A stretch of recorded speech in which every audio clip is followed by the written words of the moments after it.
Hello everyone, welcome to episode 1 of the good parts of bad movies.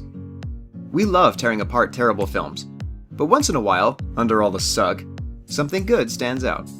A touching scene, a moving soundtrack, aesthetically pleasing animation, or even one good joke. It takes a lot of people to make a movie, and someone somewhere must have put in some effort, right? I wanted to give credit where it's due, so I thought I'd dig for those moments and make a show talking about them. Plus, I get to be a cartoon owl. Finally! If you support me on Patreon, you can vote for the next movie or suggest your own. Everything is fair game. Prequels, sequels, reboots, one-shots that were supposed to be a series but got cobbled together for a quick buck. Whatever this is. So go ahead and vote. Just, understand that I have to watch them. I have to watch them all. This is a great idea! Now let's find those hidden gems in...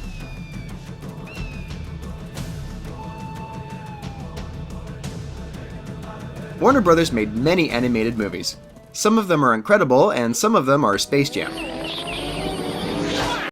I'd consider Quest for Camelot a near miss. The Nostalgia Critic reviewed it a few years ago, and... he made his opinion pretty clear. Most of his complaints are correct, but I felt there's just barely enough good about it to still remember this one fondly. Barely. For instance, the opening is very nice. It's atmospheric and distinctive and... say, does this sound familiar?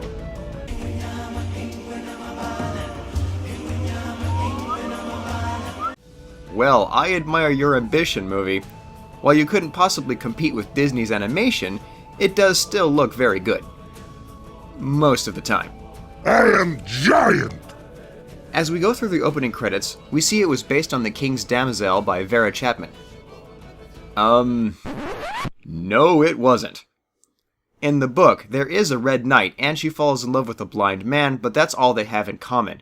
The names are different, the tone is different, the plot is completely different, and the whole thing is way more gruesome and sad. A nasty surprise when fans of the movie went to read the book. It's like if we took an iconic, terrifying monster like Dracula and made him so cute and harmless that the vampires from Twilight could easily tear him apart. While the opening is nice enough, things go downhill swiftly from here. Charming sing-along. This is clearly our villain, and while I hate basically everything about him, I will admit that having a bad guy interrupt a song needs to happen more often. What's his name anyways? Ruba. Rupert? Sir Ruba. Ruber? Ta-da! Ruba. Rubert? Ruba drives me completely nuts! I'm kidding, I don't actually care. He kills Kaylee's dad in one hit, even though he has a shield, and this leads to our second song. His heart beats still, and I will do great things on my Father's wings.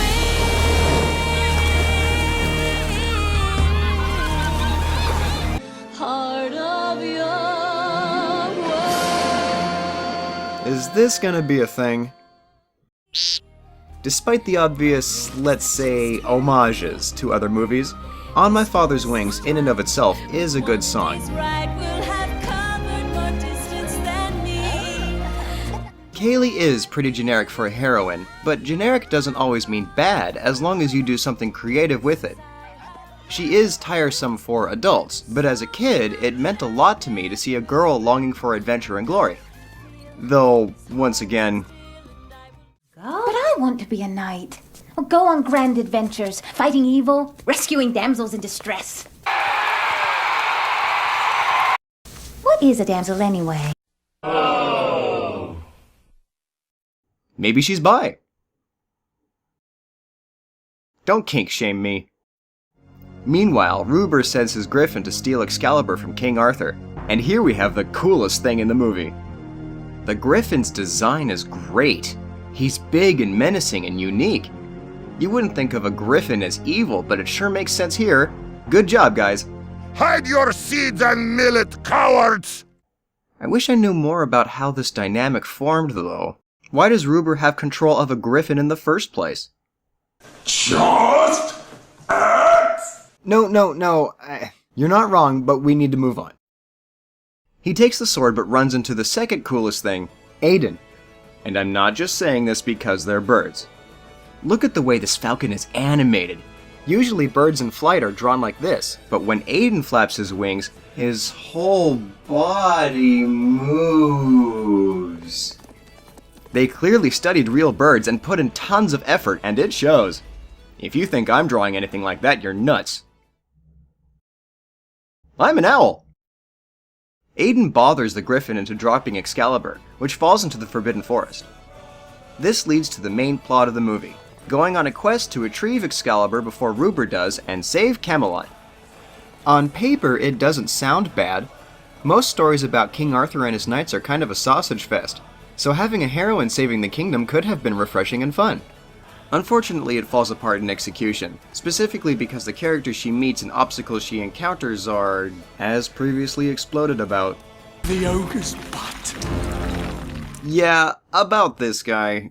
Ruber isn't awful enough to destroy this movie on his own, but he sure tries. He manages to be weird and boring at the same time, which I guess is an achievement? His motivation is bare bones minimum, his songs are terrible, and his henchmen are catastrophically stupid. I could tell the animators had a lot of fun drawing him, but the best I can give him is an eh. Now, we could gloss over a two-dimensional villain if the heroes on the journey are fun and engaging enough. After all, we've done it many times before. If it weren't for the worst parts of this movie, the sidekicks. You know that moment when a movie is just broken? You looking at me? You looking at me? Hey, easy with the stick, buddy. What are you? Well, frankly, we're the reason cousins shouldn't marry. And they have celebrity voice actors. Devon and Cornwall are the final straw here. Nice animation? Great! Bland but determined heroine? Okay. Weird jokes and strange music action combos? Alright. Ruber? Meh. One irritating sidekick? You're pushing it. These guys? Of course we were, you moron. I'm not a moron. Yes, you are. No, I'm not. Houston, we have a Look deeply in her eyes and make her feel like a real woman.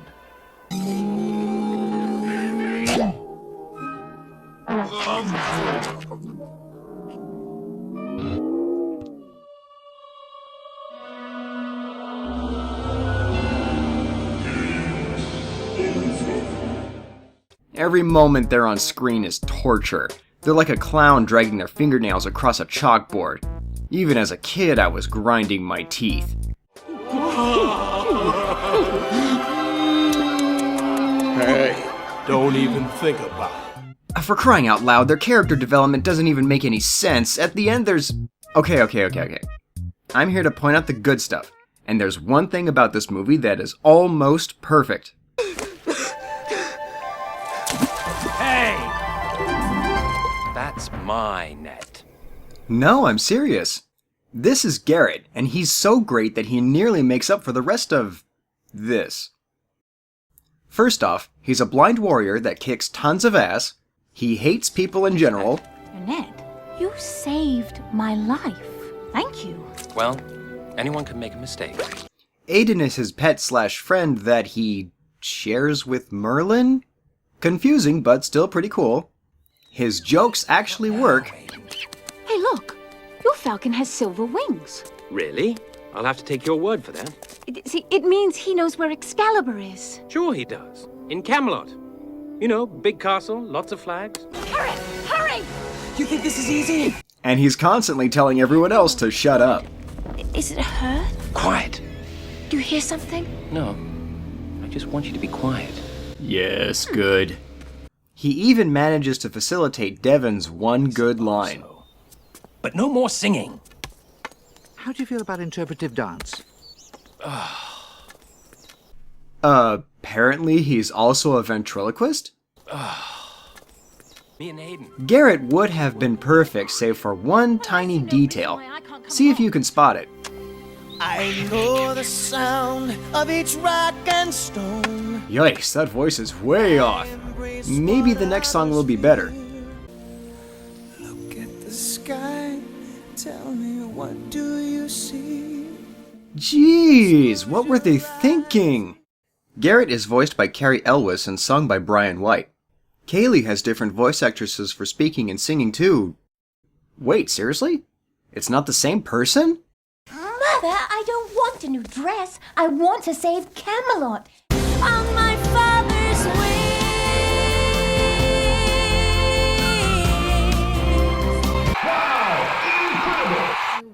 See, that's how you do it. Not like this.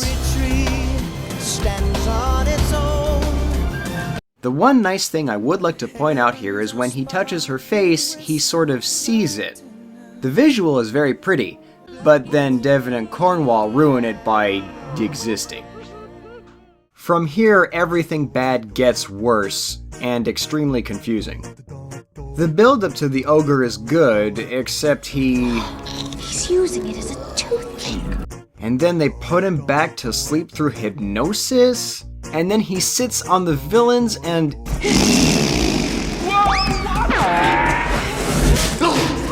And then Garrett decides not to go to Camelot because he doesn't belong?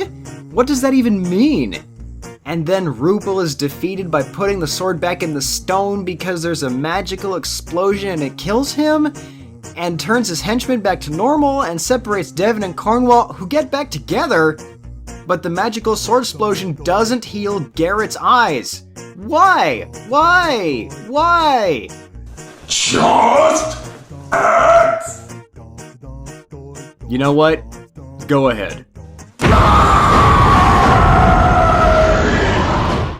Devon and Cornwall, who were born together, decide to stay together, but we never see Garrett given or make that same choice. It would have been so easy.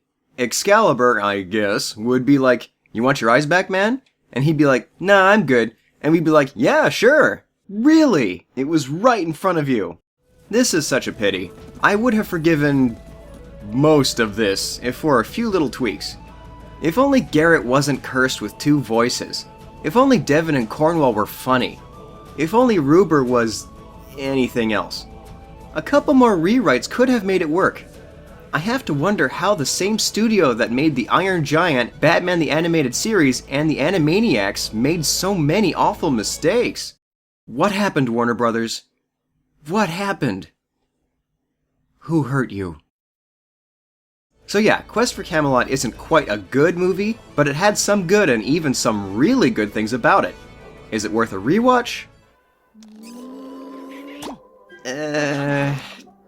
One. Just one. Huh. I feel better for some reason. Yeah, I think that needed to be said, so I'm going to keep going. And now that we're done with episode 1, you must be wondering, what was Gawain thinking with this haircut? I have no answers for you, but I think I know what to review next. He